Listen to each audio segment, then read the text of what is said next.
Hello guys, welcome to YouTube channel. വണ്ടിയുടെ പട്ടത്തെ പോയിരിക്കും. Blue same training.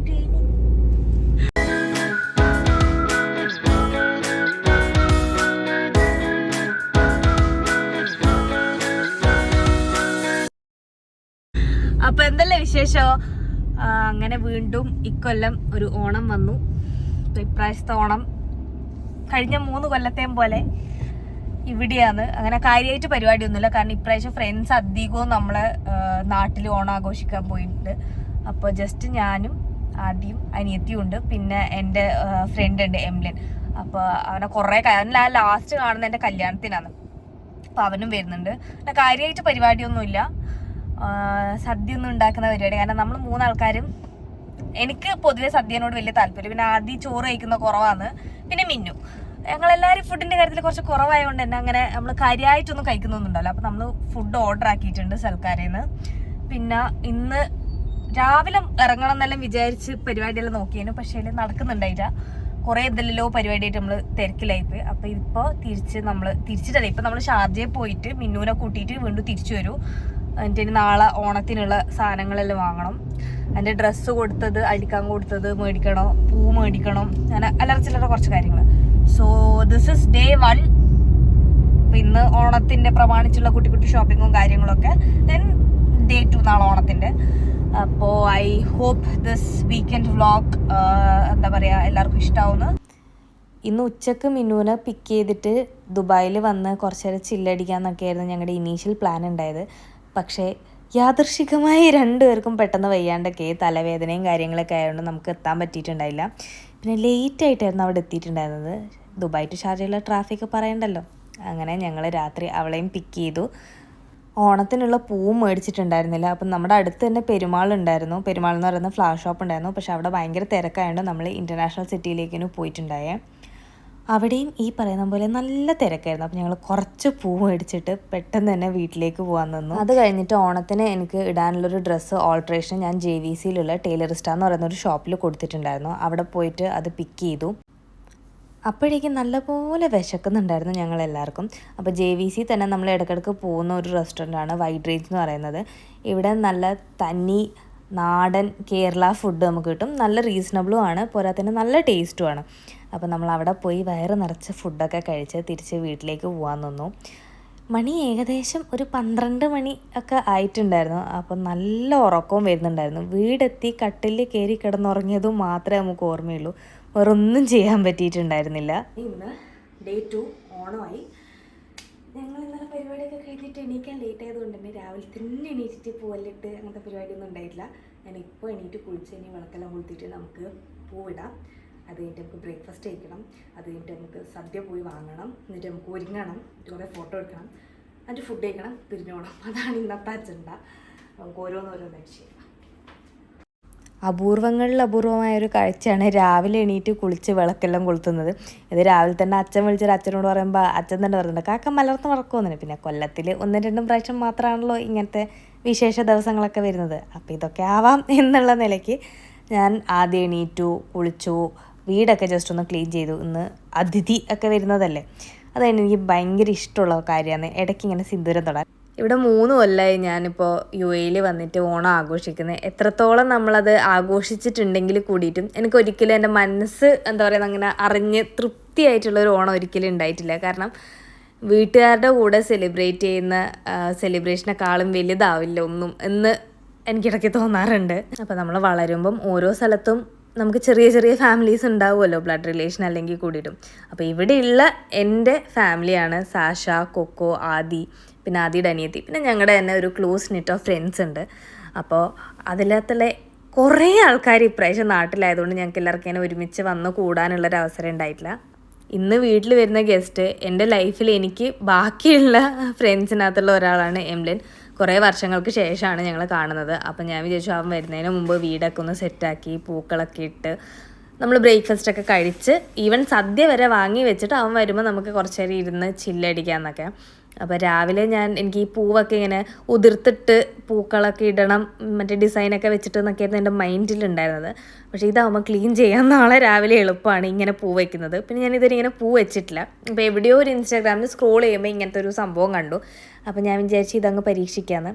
അപ്പോൾ എന്നെക്കൊണ്ടാവുന്ന രീതിക്ക് ഞാൻ ഈ സംഭവങ്ങളൊക്കെ ചെയ്യുന്നുണ്ടായിരുന്നു. അപ്പോൾ ഞാനിത് ചെയ്തുകൊണ്ട് വെക്കുമ്പോൾ അടുത്ത വീട്ടിലെ ഏത് നാട്ടുകാരിയായിട്ടുള്ള ആൻറ്റിയാണെന്ന് എനിക്കറിയില്ല, പുള്ളിക്കാരി വന്ന് കുറച്ച് നേരം നോക്കി അടിപൊളി എന്തൊക്കെയാണ് എന്നൊക്കെ പറഞ്ഞ് ഇങ്ങനെ. അപ്പോൾ നമ്മുടെ ഈ ഓണം എന്താണ്, സെലിബ്രേഷൻ എന്താണ്, ഞാൻ ഈ ചെയ്യുന്നത് എന്താണെന്നൊക്കെ പറയുമ്പോൾ നമുക്ക് വേറെ തന്നെ ഒരു ഹാപ്പിനെസ് ആയിരുന്നു. പിന്നെ ഞങ്ങൾ കണ്ണൂർക്കാർക്ക് ഓണമായാലും വിഷുവായാലും ദിവസം തുടങ്ങുന്നത് നോൺ വെജിലാണല്ലോ. അപ്പോൾ നമ്മളിന്ന് രാവിലെ തന്നെ ദോശയും ചിക്കൻ കറിയും കഴിച്ചു. എൻ്റെ പണികളൊക്കെ കഴിഞ്ഞപ്പോൾ 2 ആൾക്കാർ ഭക്ഷണ സമയത്ത് കറക്റ്റായിട്ട് എണീറ്റ് വന്നിട്ടുണ്ടായിരുന്നു. അപ്പോൾ അവർക്കും ഭക്ഷണമൊക്കെ കൊടുത്തു. ഞാൻ ഇന്ന് ആക്ച്വലി ഇടാൻ ഉദ്ദേശിച്ച ഡ്രസ്സ് ഇതായിരുന്നില്ല. 1-2 ഡ്രസ്സ് ഇട്ടപ്പോൾ എനിക്ക് ഇന്ന് എംലു വരുമ്പോൾ അവൻ നന്നായിട്ട് ഫോട്ടോ എടുക്കും. അപ്പോൾ എനിക്ക് കുറച്ച് നല്ല രീതിക്കുള്ള എന്തെങ്കിലും ഒരു ട്രഡീഷണൽ ഡ്രസ്സ് ഇട്ടാൽ കൊള്ളാമെന്നുണ്ടായിരുന്നു. അപ്പോൾ അതിൻ്റെ ഒരുക്കങ്ങളായിരുന്നു. അപ്പോൾ അതിൻ്റെ ഇടയ്ക്ക് നാട്ടിൽ വിളിച്ചിട്ടുണ്ടായിരുന്നു. ഞങ്ങളുടെ ഡുഡു ബേബിക്ക് ഞങ്ങളുടെ ആദ്യത്തെ ഓണക്കോടി മേടിച്ചു കൊടുത്തപ്പോൾ അതൊക്കെ ഇട്ടിട്ട് അവളെ ഇങ്ങനെ കാണിക്കാൻ വേണ്ടി വിളിച്ചിട്ടുണ്ടായിരുന്നു. ലാസ്റ്റ് വന്ന പൂ കൊണ്ടുള്ള തട്ടിക്കൂട്ട് പരിപാടിയത്. ഇത് ആക്ച്വലി ഉരുളിയിലാണ് കാണാൻ നല്ല ഭംഗിയത്. പക്ഷെ ഒരു ഉരുളി ഇല്ലാത്തതിനാൽ നമ്മൾ ബൗളിലിരിക്കും. ഉള്ളത് കൊണ്ട് ഓണം പോലെ ഇപ്രാവശ്യം ഓണത്തിന് അത് കറക്റ്റാണ്. ഡ്രസ്സ് വരെ തട്ടിക്കൂട്ടാണ്. കാരണം കഴിഞ്ഞ എത്ര ഡ്രസ്സ് ഉണ്ടെങ്കിലും ലാസ്റ്റ് മിനിറ്റ് ആകുമ്പോൾ എനിക്ക് വെറൈറ്റി ഓഫ് ഐഡിയാസ് വരും. എൻ്റെ കഴിഞ്ഞ പ്രാവശ്യത്തെ ഓണത്തിൻ്റെ ബ്ലൗസ്, എൻ്റെ ഹൽദിയുടെ സ്കേർട്ട്, പിന്നെ ബാക്കിയുള്ള. അപ്പം ഞാൻ ഒരുങ്ങുന്നൊന്നും എടുത്തില്ല, കാരണം ഭയങ്കര ലേറ്റ് ആയി പോയിട്ടുണ്ടായി. ഇപ്പോൾ ഓൾമോസ്റ്റ് 12 കാലമായി. അപ്പോൾ ഇപ്പോഴാണ് എല്ലാവരും കുളിച്ചിട്ടെല്ലാം വന്നത്. പിന്നെ വീട്ടിൽ വിളി എല്ലാം ആയിട്ട് അങ്ങ് കുറച്ചേരി ഇരുന്നു. പിന്നെ കാര്യമായിട്ട് പരിപാടിയൊന്നും ഇല്ല ഓണത്തിന്. അപ്പോൾ ഒരുക്കത്തിൽ വേറെ കാര്യമായിട്ട് പരിപാടിയൊന്നുമില്ല. ഇതെനിക്ക് അമ്മൂമ്മ കല്യാണം കഴിഞ്ഞ് വന്നപ്പം വീട്ടിൽ നിന്ന് തന്ന മാല. ഞാൻ ആദ്യമായിട്ട് ഇരുന്നത് ഇതിടാനുള്ള അവസരം എനിക്ക് ഈ വർഷത്തെ 2 വർഷം കല്യാണം കഴിഞ്ഞ് 2 വർഷം കഴിഞ്ഞുള്ള ഓണത്തിനാണ് എനിക്കൊരു അവസരം കിട്ടിയത്. ബാക്കി ഇത് ചിന്നൂൻ്റെയോ മിന്നൂൻ്റെയോ ആരുടെയോ തോന്നുന്നു കമ്മല്. ബാക്കിയല്ല എനിക്ക്. ഞാൻ എടുത്തിട്ടു. ഞാൻ ആദ്യം പറഞ്ഞിട്ടുണ്ട് നീ വരുന്നുണ്ട് എന്നൊക്കെ.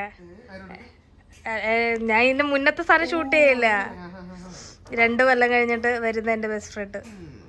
എന്നെ പറ്റി 2 വാക്ക് പറയടാ. എന്നെ എൻ്റെ യൂട്യൂബിനെ പറ്റി. കാണാറില്ലെന്നോ? എടാ അതിവിടെ പറയണ്ടടാ, നാറ്റിക്ക് നോക്ക്. എംലു വരുമ്പോഴത്തേക്കും സദ്യയൊക്കെ മേടിച്ച് വരണം എന്നായിരുന്നു ഞങ്ങളുടെ പ്ലാന്. പക്ഷേ ആസ് യൂഷ്വൽ ഒരു കാര്യവും ഞങ്ങൾ പ്ലാനോടുകൂടി നടക്കാറില്ല. അപ്പോൾ ഞങ്ങളൊരു ജാഥയ്ക്കുള്ള ആളായിട്ടാണ് ഞങ്ങൾ സദ്യ മേടിക്കാൻ പോകുന്നത്. മീഡിയ സിറ്റിയിലുള്ള സൽക്കാരയിലായിരുന്നു നമ്മൾ ഓർഡർ ചെയ്തിട്ടുണ്ടായിരുന്നത്. അങ്ങനെ നമ്മൾ സൽക്കാരെ പോയപ്പോൾ അവിടെ ഒടുക്കത്തെ തിരക്കായിരുന്നു. എങ്ങനെയാണ് വീട്ടിൽ നിന്ന് അതിഥിയെ കൊണ്ട് പണിയെടുപ്പിക്കുന്നത്?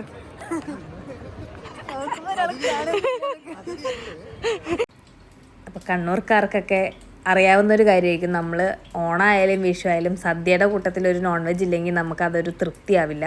അപ്പോൾ ഇന്ന് സദ്യ മേടിച്ചിട്ടുണ്ടെങ്കിലും നമ്മൾ ചിക്കൻ വീട്ടിൽ തന്നെ ഉണ്ടാക്കുകയാണ്. അങ്ങനെ 4 കോഴിക്കാല് ഞാൻ പൊരിക്കുകയാണ്. ഞാൻ കല്യാണം കഴിച്ച് വന്നപ്പോൾ ഉണ്ടായ ഫസ്റ്റ് ഫംഗ്ഷനായിരുന്നു വിഷു. അപ്പോൾ വിഷുവിനകത്ത് നമ്മൾ സദ്യ വിളമ്പുമ്പോൾ നോൺ വെജ് ഇല്ലാതെ കഴിക്കുമ്പോൾ എനിക്ക് ഭയങ്കര വിഷമമായിരുന്നു. അത് കഴിഞ്ഞിട്ടുണ്ടായിരുന്ന ഓണത്തിനും ഒന്നും നമ്മളിവിടെ നോൺ വെജ് വെച്ചിട്ടുണ്ടായില്ല. എപ്പോഴും നമ്മളൊരു വെജ് സദ്യയാണ് ഉണ്ടാക്കിയതല്ല വാങ്ങിയത്. അപ്പോൾ ഇപ്രാവശ്യം ഇങ്ങനൊരു അവസരം കിട്ടിയപ്പോൾ ഞാൻ നല്ലപോലെ മുതലെടുത്തു. ആർക്കും അങ്ങനെ അധികം വിശപ്പൊന്നും ഇല്ലാത്തതുകൊണ്ട് നമ്മൾ ഓൾമോസ്റ്റ് 3 മണിയായിട്ടുണ്ടായിരുന്നു സദ്യ കഴിക്കാൻ തുടങ്ങാൻ വേണ്ടിയിട്ട്. അപ്പോൾ ഇത് ഏത് ഓർഡറിലാണ് ഓരോ ഐറ്റംസും വിളമ്പുന്നതെന്ന് ആർക്കും വലിയ ധാരണയൊന്നും ഉണ്ടായിട്ടില്ല. അപ്പോൾ നമുക്ക് അറിയുന്നൊരു രീതിക്ക് നമ്മൾ തന്നെ ഒരു ഓർഡർ ഉണ്ടാക്കി എല്ലാം അങ്ങോട്ടും ഇങ്ങോട്ടും വിളമ്പുമായിരുന്നു. ഓണസദ്യയുടെ ഫോട്ടോ ഫാമിലി ഗ്രൂപ്പിലും വാട്സാപ്പ് സ്റ്റാറ്റസൊക്കെ ഇടേണ്ടതുകൊണ്ട് ഒരിലയിൽ നമുക്ക് കാര്യമായിട്ട് എല്ലാം വിളമ്പി നല്ല രീതിക്ക് സെറ്റാക്കി കഴിഞ്ഞിട്ട് ബാക്കി എല്ലാ ഇലയിലും നമുക്ക് പോകെ എന്തെങ്കിലുമൊക്കെ തട്ടിക്കൂട്ട് രീതിക്ക് വിളമ്പാം എന്നുള്ളൊരു ഐഡിയയിൽ ഞങ്ങൾ ലാസ്റ്റ് എത്തി. അപ്പം അങ്ങനെ നല്ലപോലെ വിളമ്പി നിറച്ച സദ്യയായിരുന്നു ഇത്. സദ്യ കുഴപ്പമുണ്ടായിരുന്നില്ല, പക്ഷേ എനിക്ക് അത്ര അങ്ങോട്ടേക്ക് ഇഷ്ടപ്പെട്ടിട്ടുണ്ടായിരുന്നില്ല. ഞങ്ങൾ സൽക്കാരിൽ നിന്ന് ഒരുപാട് തവണ ഫുഡ് കഴിച്ചിട്ടുണ്ടായിരുന്നു. അപ്പോൾ ഇവരുടെ ഫുഡ് നല്ലതാണ് എന്നുള്ളൊരു ഐഡിയയിലായിരുന്നു നമ്മൾ ഇവർക്ക് പോയിട്ട് സദ്യയുടെ ഓർഡർ കൊടുത്തിട്ടുണ്ടായിരുന്നത്. പക്ഷേ സദ്യ എനിക്ക് അത്ര ഇഷ്ടപ്പെട്ടിട്ടുണ്ടായിരുന്നില്ല. എല്ലാം ഭയങ്കര ആവറേജ് ആയിരുന്നു. പക്ഷേ എനിക്ക് കൂട്ടത്തിൽ നല്ലത് എനിക്ക് അവരുടെ മാമ്പഴ പുളിശ്ശേരി നല്ലപോലെ ഇഷ്ടമായിട്ടുണ്ടായിരുന്നു. അങ്ങനെ നമ്മളെല്ലാവരും കൂടി ഒരുമിച്ചിരുന്ന് ഫുഡൊക്കെ കഴിച്ചുകൊണ്ടിരുന്നു. അപ്പോൾ ആ സമയത്ത് എനിക്ക് എൻ്റെ പഴയ ചെറുപ്പകാലത്തിലുള്ള ഓണമായിരുന്നു ഫസ്റ്റ് ഓർമ്മ വന്നിട്ടുണ്ടായിരുന്നത്. നമ്മൾ അച്ചച്ചൻ്റെ കൂടെയായിരുന്നു അന്ന് എല്ലാ ഓണം വിഷു പരിപാടികൾക്കൊക്കെ ഫുഡ് കഴിക്കുക. ഒരു ഇലയിൽ അച്ചച്ചൻ നടുക്കി ഇരുന്നിട്ട് നമ്മളെല്ലാം അതിൻ്റെ ചുറ്റും ഇരുന്നിട്ട് ഓണസദ്യ കഴിക്കുന്നതൊക്കെ എനിക്ക് പെട്ടെന്ന് ഇങ്ങനെ ഓർമ്മ വന്നു. ഇടയ്ക്കിടയ്ക്ക് ഇങ്ങനെ നമ്മളെ നാട്ടിലെ ഓണം വല്ലാതെ മിസ് ചെയ്യും എനിക്ക്. അങ്ങനെ സദ്യയൊക്കെ കഴിച്ച് ഏകദേശം ഒന്ന് പാമ്പ് എരേനെ വിഴുങ്ങിയ പോലെ എല്ലാവരും ഇങ്ങനെ ഇരിക്കുകയായിരുന്നു. നമ്മളെല്ലാവരും കുറച്ച് നേരം ഇരുന്ന് ടി വിയൊക്കെ കണ്ട് വർത്താനമൊക്കെ പറഞ്ഞിങ്ങനെ ചില്ല് ചെയ്തു. എമിലു നന്നായിട്ട് ഫോട്ടോ എടുക്കും. അപ്പോൾ അവനെ ഞാൻ ഗസ്റ്റായിട്ട് വിളിച്ചതിൻ്റെ വേറെ ഒരു ഉദ്ദേശം എനിക്ക് നല്ല നല്ല ഫോട്ടോ എടുത്ത് തരാൻ വേണ്ടിയിട്ടായിരുന്നു. അപ്പോൾ അവൻ പണ്ട് ഫോട്ടോഗ്രാഫറൊക്കെ ആയിട്ട് വർക്ക് ചെയ്തിട്ടുണ്ടായിരുന്നു. അപ്പോൾ അവനിലായിരുന്നു എൻ്റെ ഇന്നത്തെ എല്ലാ പ്രതീക്ഷയും. അപ്പോൾ അത് പറഞ്ഞ പോലെ തന്നെ അവൻ നല്ല ഫോട്ടോസ് കുറേ എനിക്ക് എടുത്തു തന്നിട്ടുണ്ടായിരുന്നു. നല്ല ക്ഷമാശീലം ഉള്ളത് കൊണ്ട് തന്നെ ഞാൻ എങ്ങനെ പറഞ്ഞു കഴിഞ്ഞ് കഴിഞ്ഞാലും അവൻ കഷ്ടപ്പെട്ടിട്ട് എനിക്ക് ഫോട്ടോ എടുത്തു തരും. ഇത് ഞങ്ങളുടെ കമ്മ്യൂണിറ്റിയിൽ തന്നെയുള്ളൊരു പൂച്ചയാണ്, ബ്ലൂ. അപ്പോൾ ഇവനെ ഇങ്ങനെ പുറത്ത് പോകുമ്പം ഇടയ്ക്കിടയ്ക്ക് നമുക്കിങ്ങനെ കാണാം. അവന് ഭയങ്കര ഇഷ്ടം അവൻ ആരെങ്കിലും പെറ്റ് ചെയ്യുന്നത്. അപ്പോൾ കുറച്ച് നേരം അവൻ്റെ കൂടെ ഇരുന്ന് അവനെ പെറ്റ് ചെയ്ത് കുറച്ച് ഫോട്ടോസൊക്കെ എടുത്തു. അങ്ങനെ ഇക്കൊല്ലത്തെ ഓണവും കഴിഞ്ഞു, ഓണപരിപാടിയും കഴിഞ്ഞു. എല്ലാവരും വീട്ടിൽ പോയി. നാളെ വീണ്ടും ഒരു തിങ്കളാഴ്ച അല്ലേ. So hope you all like this kutti vlog. So till I see you in another video. Toodles.